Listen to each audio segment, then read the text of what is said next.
Então, o primeiro irmão, qual é a questão dele?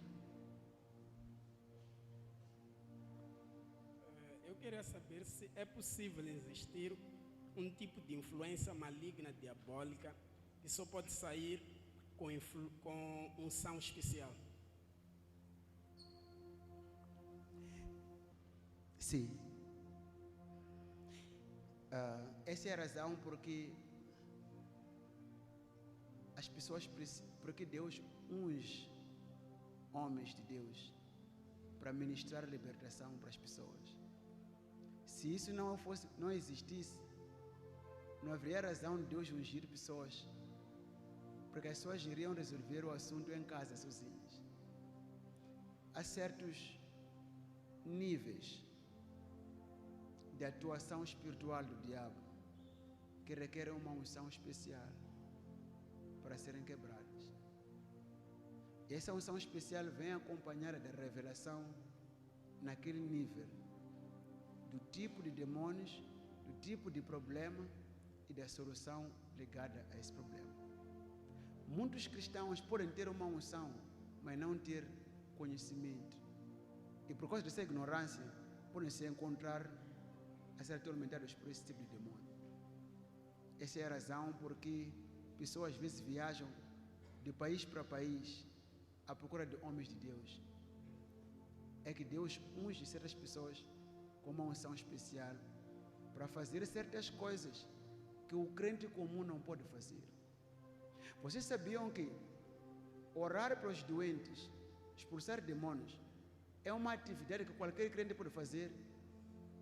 Jesus, falando com seus discípulos no Marcos 16, versículo 15, disse: ide por todo o mundo e pregai o evangelho a toda criatura. E depois disse: aquele que crer e for batizado será salvo.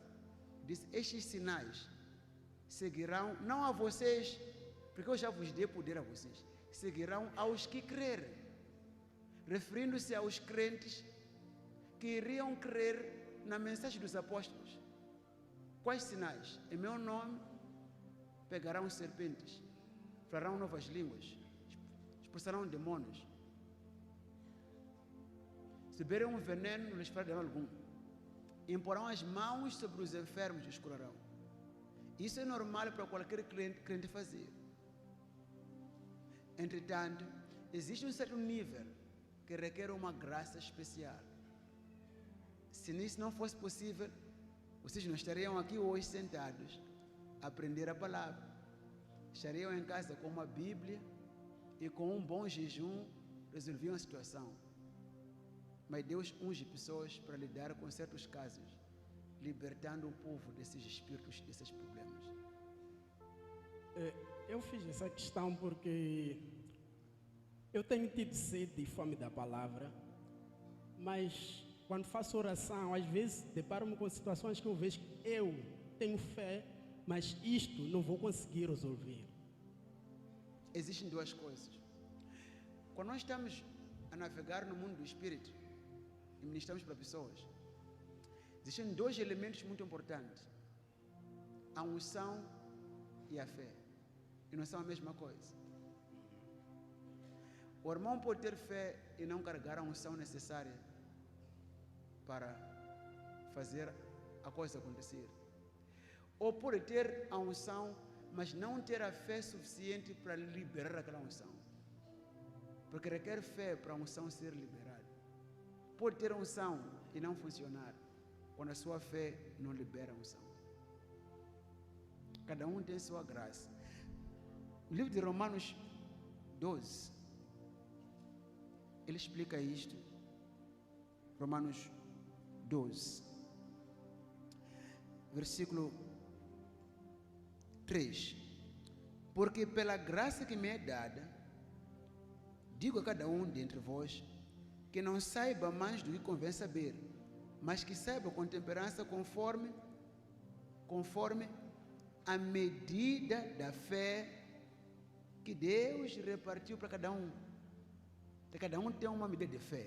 A sua fé pode não ser a minha, pode não ser a dele. Então tem que operar de acordo com a medida da fé que o irmão tem. Porque assim como em um corpo temos muitos membros, E nem todos os membros têm a mesma operação. A função da perna não é do braço. A função do braço não é da boca. Então, as coisas que os braços carregam, as pernas não podem carregar. As coisas que as pernas fazem, os braços não podem fazer. Porque é assim como Deus fez. Assim, nós que somos muitos, somos um só corpo em Cristo, mas individualmente somos membros uns dos outros. De modo que, tendo diferentes dons, nós temos diferentes dons, segundo a graça que nos é dada. Então, Deus dá o dom segundo a graça. Então, há certas coisas que requerem a graça de um outro homem de Deus para te ajudar. E se não for humilde em ir pedir socorro, pode jejuar até morrer. E Deus não vai fazer nada. Essa é a coisa, porque muitos, hoje em dia, abrem igrejas de qualquer maneira. Porque dizem, eu também oro para as pessoas, ficam curadas, eu vou abrir a minha igreja, eu vou ser pastor, porque também prego a Bíblia. Não necessariamente assim. Not like that. Ele diz, de modo que tendo diferentes dons, segundo a graça que nos é dada. Há uma graça que nos é dada. A graça em Paulo não era a mesma graça em Timóteo. Se é profecia, se é segundo a medida da fé, quer dizer que se é profecia, tem que profetizar de acordo com a sua fé. Se quiser profetizar além da sua fé, vai chegar a dizer a alguém que vai viver e amanhã a pessoa morrer. Porque a sua fé, a graça que tem, não vai de acordo com o que diz. É por isso que há pessoas que não compreendem. Por exemplo, podem chegar a dizer, você vai casar próximo ano. Não era acontecer para aquela pessoa. Porque a pessoa operou debaixo da sua fé. Operou pela emoção. Você vai andar cego, vai ver cego, vai andar paralítico, vem cá. Está doer onde? Será curado? Tem que fazer segundo a sua fé. Qual fé? Que Deus deu assim. Aleluia. Por exemplo, há uma irmã que um dia esteve aí e disse, mas eu apóstolo profetizo também. Eu quando falo coisas, vejo coisas sobre pessoas e coisas acontecem. Ela queria que eu dissesse a ela que ela era uma profetisa. O que ela não compreendeu é, você numa casa profética, se está numa casa profética como essa, este ministério, por exemplo, este é um ministério profético apostólico. Debaixo dessa unção profética em que você está, é normal você profetizar, mas não quer dizer que você é profeta. Você está a profetizar pela influência do ambiente onde você está. Saul, por exemplo, se encontrou com um grupo de profetas e profetizou com eles, mas ele não era profeta.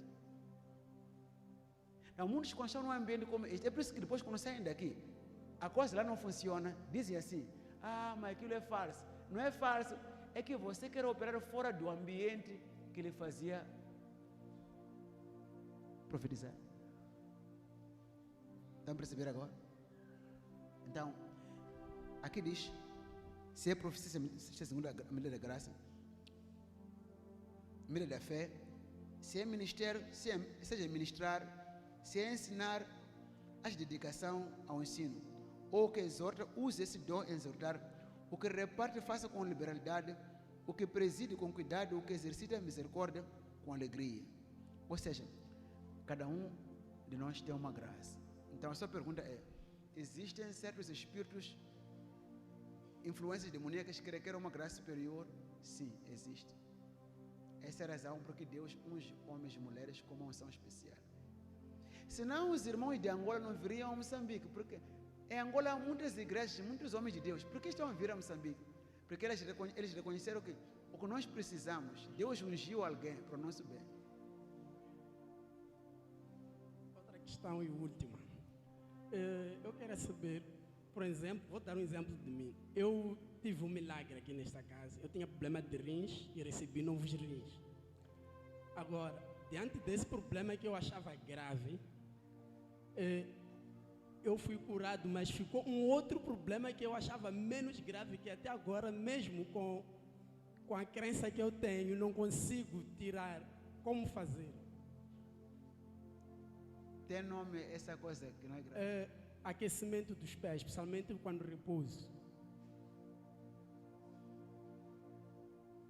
Bem, quando o assunto tem a ver com doenças, na verdade não há doença grave e doença não grave. Desde que seja uma doença que pode perturbar a vida da pessoa.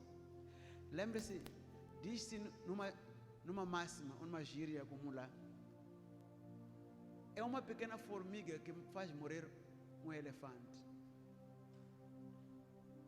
O elefante é tão forte que se alguém chegar perto dele, ele amarra com aquela trompa e lança.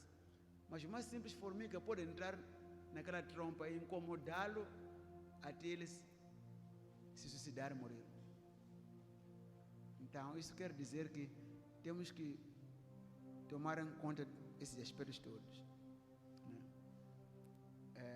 Por exemplo, as pessoas dizem que o HIV-Sida é uma doença mortal. Mas o que não sabe é que o vírus do HIV-Sida não mata ninguém.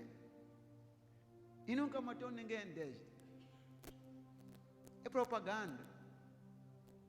O vírus do HIV-Sida, o próprio vírus, não matou ninguém desde que o HIV-Sida foi espalhado muito aqui em África, em outros países. Nunca matou ninguém o vírus. Então, o que matou a pessoa? Não foi o vírus, foi a malária, foi a tuberculose, foi a anemia, foi a tosse, foi a constipação. O vírus destrói as células que protegem o organismo. Eles chamam vírus de imunodeficiência humana. Imuno significa há certas células que protegem o organismo de doenças. E esse vírus, quando entra, ele ataca as defesas, aquelas células que protegem o organismo. Uma vez atacadas aquelas células, o organismo fica vulnerável agora a qualquer infecção. São essas infecções acumuladas que matam a pessoa e não o vírus. O vírus chegou naquela casa e matou o guarda e foi embora. Os ladrões entraram e roubaram, e não o vírus.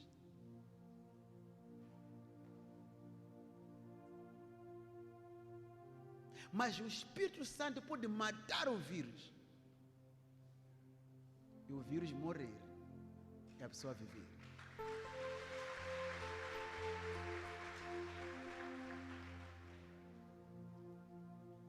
Perceberam o que eu disse? As pessoas se preocupam mais com o vírus do SIDA, mas não sabem que malária e cólera matam as pessoas. Porque quando a pessoa já não tem defesa no corpo, o que acontece? Qualquer doença vem. Se, por exemplo, se chegar um tempo pessoas que têm gripe, você apanha. Por quê? Porque já não tem defesa no organismo. Aqueles tecidos que protegem o organismo estão indefesos. Mas se o espírito daquele que dentre os mortos restou a Cristo habita em ti, aquele mesmo espírito dará vida ao teu corpo mortal. O Espírito Santo dará vida a ti. Give you life. Ele pode incubar o teu corpo e remover o vírus de HIV-Sida.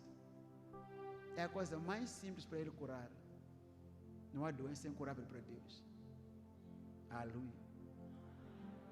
É a tua fé. Então, irmão, eu te declaro curado em nome de Jesus. Agora, confessa que está curado e agradece a Deus. Está livre uma das pernas. Aleluia. Vai estar abençoado.